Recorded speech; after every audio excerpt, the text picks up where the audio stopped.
Hello all of you little demons, Jules here for WhatCulture.com, back again with another Not list, as it is time for These Things Suck, a format where I and my neck vein Jeremy take a walk through the gaming industry, point at stuff and go, oh, that does appear to be quite annoying, and then have a litany of aneurysms for your entertainment. Now, against my doctor's orders, I've covered terrible levels, sequels, abilities, and many more, but I've been missing out on a true stinker, for it is time to detail ultimate video game weapons that were anything but. These were less, oh my god, I can't wait to use these, and more, well, I'll probably use this to butter my fucking toast with for how effective they actually were. So let's get our pointy fingers out today and shame these like a crusty old hag, because these are video game ultimate weapons that absolutely suck.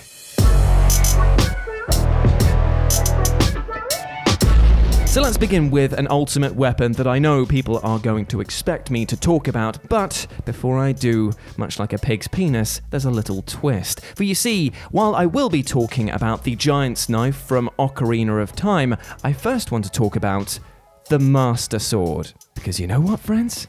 The Master Sword kinda sucks. Wait. Before you set me on fire and pull out my toenails, I have to say something, because when the Master Sword is fully powered up, it is the best weapon in the entire game, if not the franchise, and its design is just so simplistic and beautiful, I absolutely love it. But there's a little caveat there, when it's fully powered up, because in A Link to the Past, you can actually upgrade the Master Sword twice. This is meant to be the best weapon in the entire game, a weapon of mythical proportions that apparently you can just chuck it to John the bloody blacksmith down the street who will make it better twice. So this kind of makes it an ultimate weapon -1 or 2 in this case. How can that be considered ultimate? Anyway, mini rant over there. Let's talk about a weapon that I know will boil everyone's piss. Yes, the Giant's Knife from Ocarina of Time. And I know a lot of you will be saying, oh, but Jules, it's not the ultimate weapon, the Master Sword is. Well, you know what, friend? Why does it do 4 times the amount of damage that the Master Sword does? It is therefore the most powerful weapon in the game, and therefore should be considered ultimate. It's just a shame that it's been made out of my ex-lover's promises of trust, because it breaks the moment that any pressure was put on it. Why, Stacey, why? However, what I think truly shoves a rupee down my chute is the fact that this big oaf charges you money for repairing it. I know we don't have a receipt, but we're the only ones who bought the bloody thing. Seriously, if you're going to make the weapon out of baking tray foil, at least have the decency to buy me a new roll from fucking Asda. So when you think of ultimate video game weapons, you probably think of those that have the best stats. After all, you're not mad. That's what I would think so too. But you know what? Let's take that concept and just rub our knob all over it for a little bit and talk about ultimate when it comes to terms of design and practicality. For example, the railgun in the Resident Evil 3 remake, for all intents and purposes, is an utterly brilliant weapon because, well, I mean, it turns Nemesis into a gaping hole that I've not seen since the actual useful skills section of my personal CV. However, because it sucks up more juice than the WWE locker room in the mid-90s, it's about as useful as a chocolate kettle. Now, you see, what I'm looking for is a plasma weapon still, but something that's a little bit more compact, something that I could squeeze into those spray-on emo jeans that I keep insisting that I can wear. My partner has pointed out I cannot. What I need is clearly the PS20 from Deus Ex, which is marketed in the game as the ultimate espionage weapon, which does sound pretty decent on paper, right? But I mean, there's... Oh, sorry, I've just got to take that. Hello, Dial a Dickhead, Jules speaking. Yeah, I know you probably want a lot of PS20s. Yeah, I know it sounds great. Yeah, okay.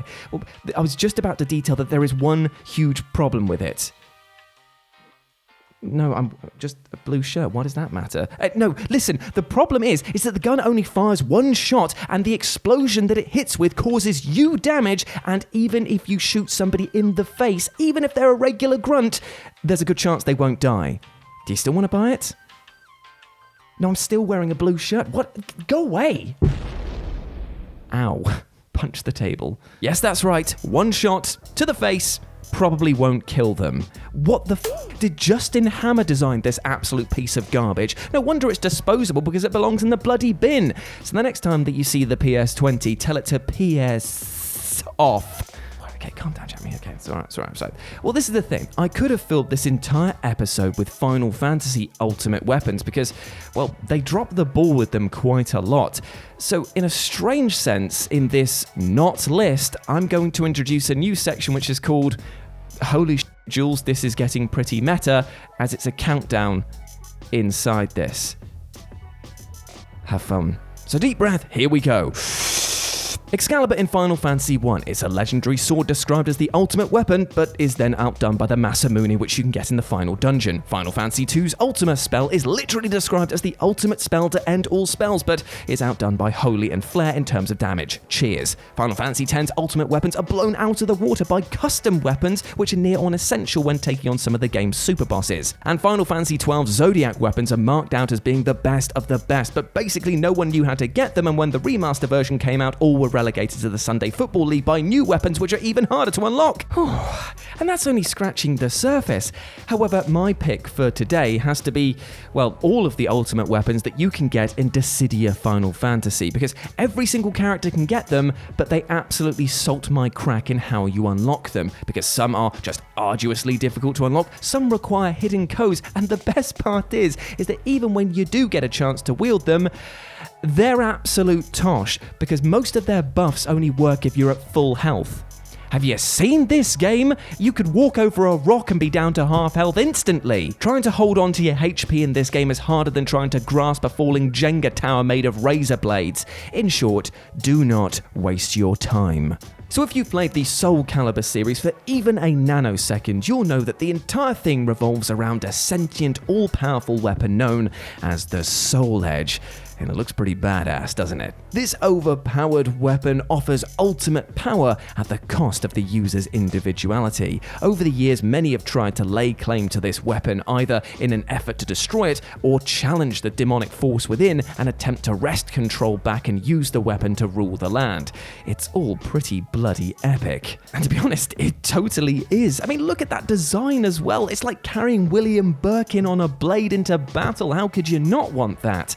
Although maybe you should take a closer look at this eye, because clearly it needs to go to Specsavers, as there are a few downsides that are glaringly obvious. For a start, while it is wickedly powerful when it comes to boosting the player's attack stat, it comes at the trade-off of draining your HP, meaning that it is very possible for this sword to kill you before you can even damage your enemy. And I mean, while this is in keeping with the game's lore, it's hardly practical. Imagine being classed as the mythical warrior carrying this ultimate weapon and passing out in the food aisle. Secondly, and this is probably more pertinent, nearly every character has a weapon that is better than this stat-wise. Meaning that all of this questing and narrative focus is on a weapon that is inferior to at least 10 others. I genuinely don't know how it's possible to be that incompetent when it comes to being an ultimate weapon. That would be like me trying to claim that I'm the world's best hair model. Don't judge. So I feel like this last section might be considered a bit of a cop-out when I say every legendary weapon from any MMORPG ever, but let's do some role-playing and it'll probably better express why. That's right, it's time for Egg Daddy acting. So I'm just going to get into the role now. Okay, I'm an adventurer and I've just kicked some demon's ass. And go. Take that!